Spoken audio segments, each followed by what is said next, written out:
Hi guys, my name is Ain. In this video, I'm going to share on how to remove backwater retaining or previously called as back buffer once you already install your countertop. So when you install your countertop, it will auto detect the backwater retaining and also front water retaining.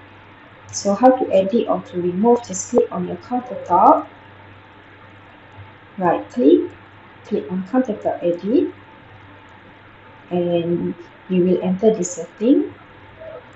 Or you can just simply click on your countertop, click on advanced settings, and when you see it will be highlighted in blue, it means you're already in the countertop drawing mode or editing mode.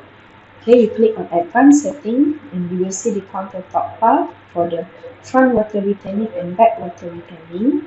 For the front water retaining, you can see when you bring the cursor, you will see the number or the starting point, which is starting point is 7 to 3, which is in the blue line. And for the backwater retaining, it will be in the purple line, which is the starting point is also 7 and the end point is 3. So now let's say you want to remove the side water retaining.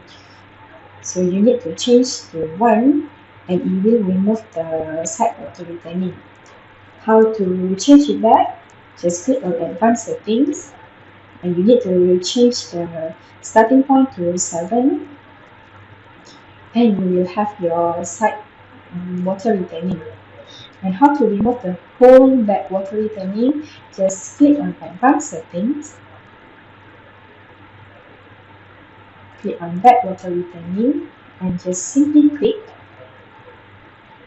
on generate, and now it will remove the whole back water retaining. Or another way is you can just click on this under section and materials under back water retaining and click on delete.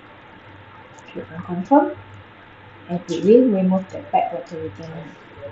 So happy trying, bye bye.